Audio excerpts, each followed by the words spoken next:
សូមជម្រាបសួរនិងស្វាគមន៍ដល់ប្រិយមិត្តមកកាន់ច្បិចរឿងរ៉ាវសារជាថ្មីនៅក្នុងវីដេអូថ្ងៃនេះដែរច្បិចរឿងរ៉ាវនឹងលើកយកនៅរឿង3មកជម្រាបជូនដល់ប្រិយមិត្តដែលរឿងទី1នោះគឺជារឿងដែលមានអ្នកស្លាប់ដោយសារតែបរិភោគសាច់ជ្រូកឆៅរឿងទី2គឺជារឿងដែលមានរន្ទះបាញ់នៅក្នុងពិធីហាត់សមក្នុងការត្រៀមព្រះរាជពិធីច្រត់ព្រះនង្គ័លហើយនៅរឿងទី3នោះគឺរឿងរថយន្តស្ទូចបានស្ទូចយកនៅព្រះកេសរបស់ព្រះពុទ្ធរូបមួយអង្គបានធ្លាក់បាក់ចុះមុននឹងច្បិចរឿងរ៉ាវនាំអារម្មណ៍ប្រិយមិត្តឈានចូលទៅកាន់នៅព័ត៌មានពិស្ដាសូមប្រិយមិត្តកុំភ្លេចជួយចុច Subscribe ចុច Like ចុច Share ហើយនិងដាក់សញ្ញារូបកណ្ដឹងដើម្បីទទួលបានព័ត៌មានថ្មីៗពីច្បិចរឿងរ៉ាវប្រិយមិត្តជាទីមេត្រីប្រិយមិត្តចាប់បានជ្រាបមកហើយនៅព័ត៌មានទាក់ទងជាមួយនឹងការក្រីករាលដាលនិងការផ្ទុះនៃជំងឺអានត្រាកដែលកើតឡើងដោយសារតែការបរិភោគសាច់គោឆៅហើយនៅក្នុងនោះដែររដ្ឋបាលខេត្តមុកដាហានក៏បានចេញសេចក្តីបំរាមការទទួលទាននៅសាច់គោឆៅនិងតាមដាន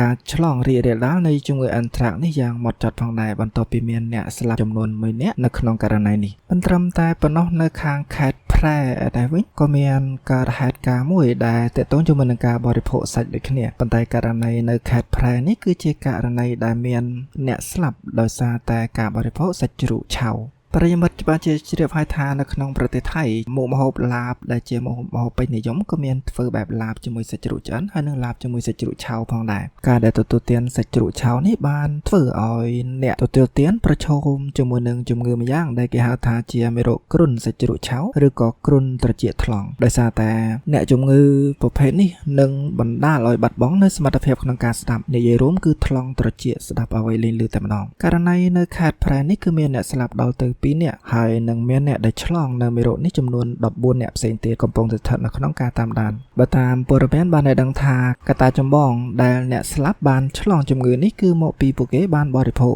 ឡាបសាច់ជ្រូកឆៅផងដែរក្នុងនោះដែរអ្នកដែលស្លាប់ដោយសារតែជំងឺនេះគឺមានអាការៈគ្រុនក្តៅជាខ្លាំងឈឺចុកចាប់នៅតាមរាងកាយយ៉ាងខ្លាំងហើយក៏មានអាការៈកន្ត្រាក់ប្រកាច់ផងដែរហើយអ្វីដែលជាពិសេសទៅទៀតនោះគឺត្រចៀករបស់ពួកគេគឺថ្លង់ស្ដាប់អ្វីលេងលឺតែម្ដងគួរជម្រាបជូនដល់ប្រិយមិត្តផងដែរថាអ្នកដែលស្លាប់ទាំងពីរនាក់នេះគឺបានស្លាប់បាត់បង់ជីវិតនៅមន្ទីរពេទ្យដោយលោកគ្រូពេទ្យបានបញ្ជាក់ផងដែរថាពួកគេគឺមានផ្ទុកនៅវីរុស Streptococcus suis ដែលភាគច្រើនគឺប្រទះឃើញនៅក្នុងសរីរាង្គរបស់សត្វជ្រូកដែលរួមមានក្រពេញ tonsil ប្រព័ន្ធអាហារហើយនិងនៅប្រដាប់បន្តពូជរបស់ជ្រូកផងដែរជំងឺនេះគឺអាចចម្លងបានពីសត្វមកមនុស្សបានតាមរយៈការបរិភោគនៅសាច់ជ្រូកឆៅឬក៏ចំអិនមិនបានឆ្អិនល្អមិនតែប៉ុណ្ណោះវាក៏អាចឆ្លងតាមរយៈការប៉ះពាល់ផ្ទាល់ជាមួយនឹងជ្រូកដែលមានផ្ទុកជំងឺផងដែរប្រិយមិត្តជាទីមេត្រីឃើញថាអ្នកដែលស្លាប់ដោយសារតែជំងឺត្រចៀកថ្លង់ដែលឆ្លងដោយការបរិភោគសាច់ជ្រូកឆៅនេះគឺស្លាប់ចំនួន2នាក់រីឯអ្នកដែលស្លាប់ដោយសារបរិភោគសាច់គោឆៅ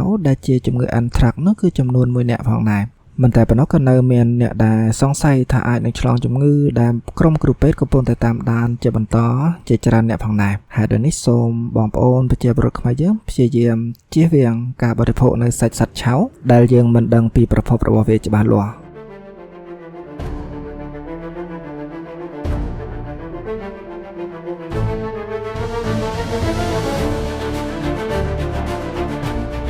ច្បិចរឿងរ៉ាវនាំអារម្មណ៍ប្រិយមិត្តទៅកាន់ហេតុការណ៍មួយទៀតដែលកើតឡើងនៅខណៈពេលដែលក្រុមការងារកំពុងតែហ្វឹកហាត់សមដើម្បីត្រៀមក្នុងព្រះរាជពិធីច្រត់ព្រះនង្គ័លខាងមុខប៉ុន្តែនៅក្នុងអំឡុងពេលដែលកំពុងតែហាត់សមនោះស្រាប់តែមានហេតុការណ៍រន្ទះបាញ់យ៉ាងខ្លាំងដែលបណ្ដាលឲ្យការហាត់សមត្រូវបានផ្អាកជាបណ្ដោះអាសន្នគួរជម្រាបជូនដល់ប្រិយមិត្តផងដែរថាប្រទេសថៃហើយនិងប្រទេសកម្ពុជារបស់យើងគឺជាប្រទេសដែលនៅជិតគ្នាហើយដូចនេះទំនៀមទម្លាប់ការប្រតិបត្តិផ្សេងៗគឺមានលក្ខណៈស្រដៀងគ្នាដោយឡែកនៅក្នុងខែឧសភានេះផងដែរគឺជាខែមួយដែលជាការចាប់ផ្ដើមនៃការដាំដុះរបស់ប្រជាកសិករហើយនៅក្នុងប្រទេសថៃក៏មានពិធីច្រត់ព្រះនង្គ័លដូចជានៅប្រទេសកម្ពុជារបស់យើងផងដែរគួរជម្រាបជូនដល់ប្រិយមិត្តផងដែរថាហេតុការណ៍ដែលបានកើតឡើងគឺកើតឡើងកាលពីថ្ងៃទី6ខែឧសភាឆ្នាំ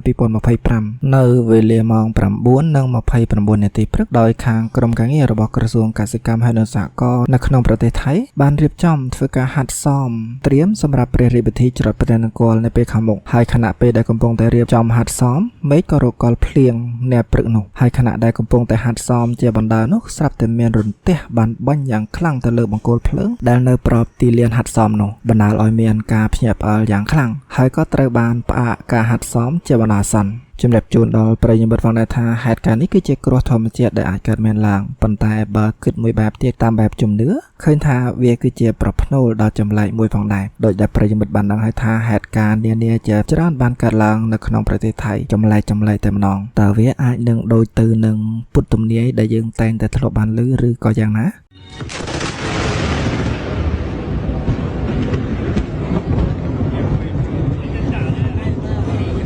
ឈានចូលដល់ហេតុការណ៍ចុងក្រោយច្បីរឿងរ៉ាវសូមនាំអារម្មណ៍ប្រិយមិត្តមកកាន់ខេត្តប្រជិនបុរីឯនេះវិញហេតុការណ៍នេះគឺបានកើតឡើងទាក់ទងជាមួយនឹងការគោរពបូជានៅជំនឿសាសនាហើយនិងខាងសន្តិភាពផ្លូវចិត្តផងដែរហេតុការណ៍នេះគឺបានកើតឡើងនៅខេត្តប្រជិនបុរីដោយរូបសំណាករបស់លោកឪព្រះពុទ្ធយសោធនបានបាក់រលំព្រះកេសដោយសារតែមានខ្យល់កន្ត្រាក់កាលពីថ្ងៃទី1ខែឧសភាកន្លងទៅដោយដែលប្រិយមិត្តបានឃើញនៅក្នុងរូបភាពស្រាប់គឺ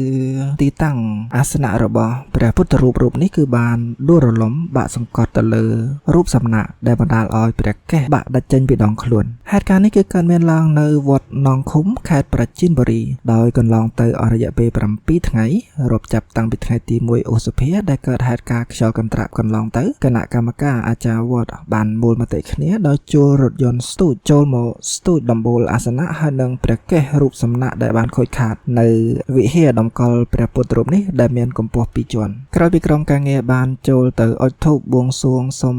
សុវត្ថិភាពហើយនឹងជាការសុំការអនុញ្ញាតក្នុងការបំពេញភារកិច្ចហើយនោះពួកគេក៏បានចាប់ផ្ដើមធ្វើការកាត់សសរដំបូលដែកដែលជាដំបូលគ្របពីលើរូបសំណាករបស់ព្រះពុទ្ធរូបនោះដើម្បីស្ទូចដំបូលចេញហើយពួកគេប្រើពេលអស់ប្រមាណ3ម៉ោងហើយក្រោយពីបានស្ទូចដំបូលនៅអាសនៈនោះចេញហើយពួកគេក៏ចាប់ផ្ដើមបន្តស្ទូចនៅរូបអាសនៈហើយនឹងព្រះកេសរបស់ព្រះពុទ្ធរូបនោះទៀតហេតុការណ៍ដែលនឹកស្មានម្ដងនោះគឺនៅពេលដែលពួកគេចាប់ផ្ដើមស្ទូចកើតហេតុរបូតធ្លាក់ព្រះកេសរហូតដល់ទៅ2ដងផ្ទួនផងដែរទៅលើដៃពុទ្ធសាសនិកជនដែលនៅទីនោះពិតជាចង់ជួយយ៉ាងខ្លាំងប៉ុន្តែមិនដឹងថាជួយដោយវិធីណាបានត្រឹមតែឈរមើលនៅហេតុការណ៍ដែលកើតឡើងនោះហើយក៏ជម្រាបជូនដល់ប្រិយមិត្តផងដែរថាព្រះពុទ្ធរូបនៅក្នុងវត្តនេះគឺជាទីគោរពបូជាពីសំណាក់ប្រជាពលរដ្ឋដែលរស់នៅតំបន់នោះជាខ្លាំងផងដែរជាបីរឿងរ៉ាវសូមជម្រាបជូនដល់ប្រិយមិត្តផងដែរថាជំនឿតែងតែមានសម្រាប់គ្រប់គ្នាមិនថាអ្នកដែលនៅទីណានោះទេប៉ុន្តែការដែលជឿប្រកាន់នៅជំនឿលើអ្វីមួយគឺតែងតែមានភាពស្រដៀងគ្នាឬខុសប្លែកគ្នាទៅតាមតំបន់នីមួយៗប៉ុន្តែទោះជាយ៉ាងណាក៏ដោយទោះបីជាយើងជឿ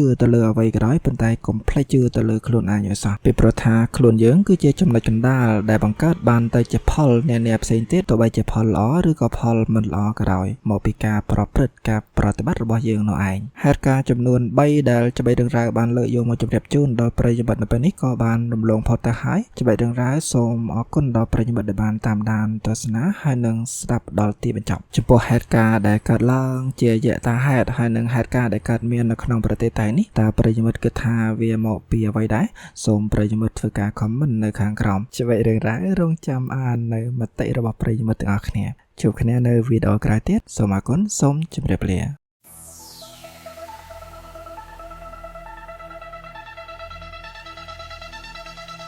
Spotlight shining lights the stage